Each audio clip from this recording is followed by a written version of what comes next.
Life is a winding road, no telling where. Hi guys, and welcome to my channel. Today I'm sharing with you some dollar store wood DIYs. These are Easter DIYs created from wood items that came from dollar store. I had picked up a set of these wooden bunnies. It was actually a package of them at Dollar Tree, and this little palette came from Dollar Tree as well, I think.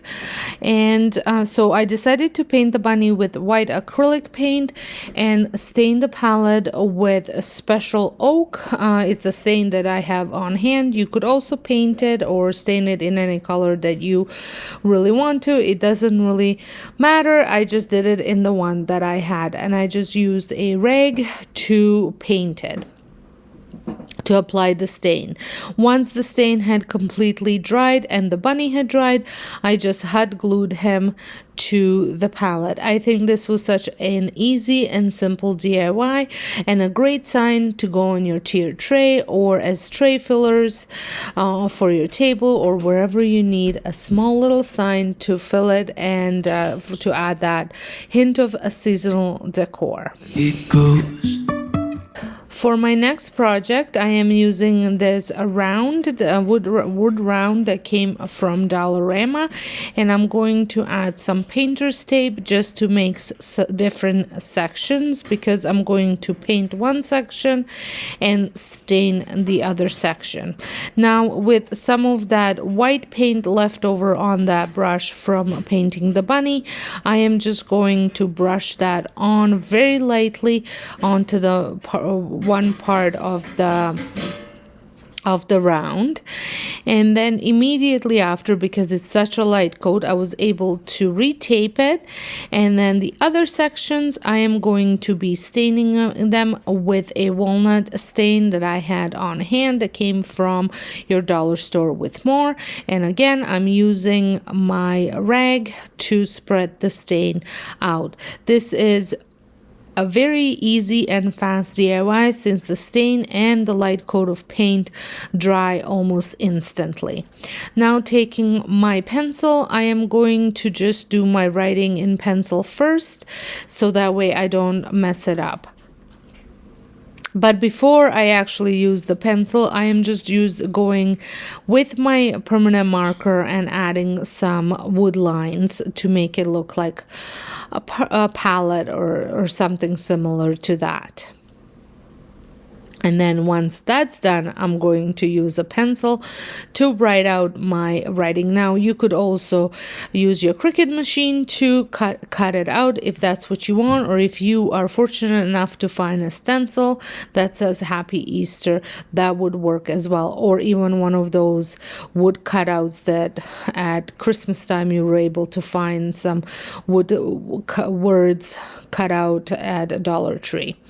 I just wanted to make it simple, and I went ahead with the pencil and then traced it with that marker, and then just doubled up some of my lines just to make them a little bit thicker.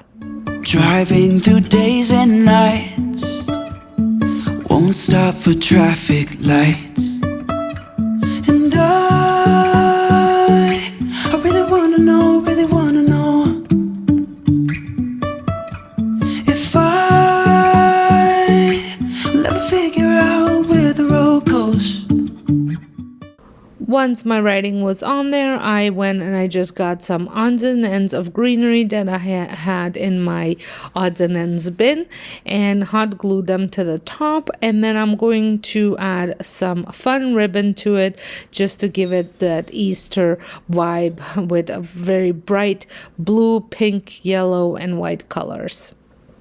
And again, I'm not the world's greatest bow maker, so my bows always look a little wonky, but nevertheless, I don't mind the way they look, so I proceeded in adding them. Even if I'm falling down, I will keep on searching for my highs. You can say I lost my mind, I will keep on holding my head high. Even if the sky is falling down.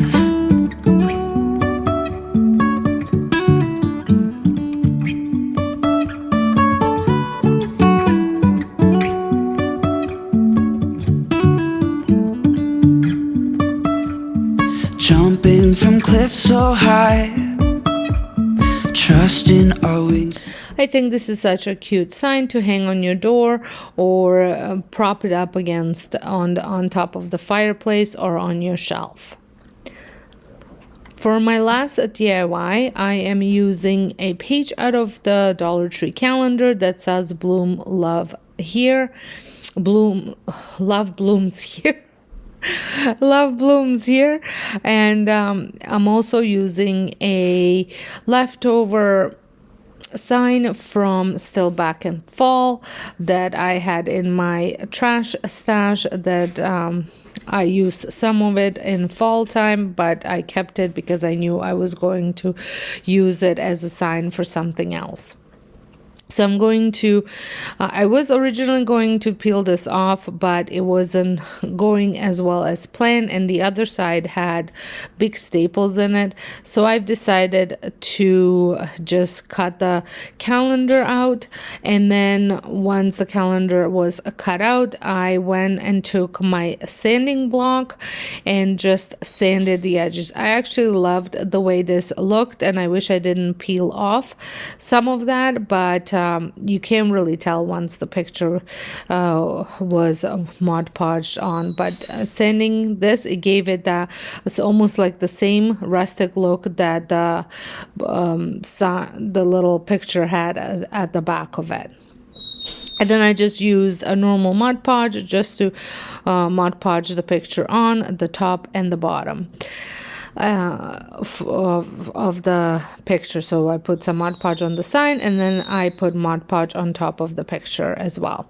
I think this turned out so cute, and it was such an easy makeover of this sign, and a great way to add some bright, cheerful colors to your decor. To fly. Sometimes we're crashing down. I would love to know what you guys thought of all these DIY wood DIYs. Let me know which one was your favorite. And if you're stopping by my channel for the very first time, make sure you hit that subscribe button and a notification bell so you don't miss out any of my future uploads.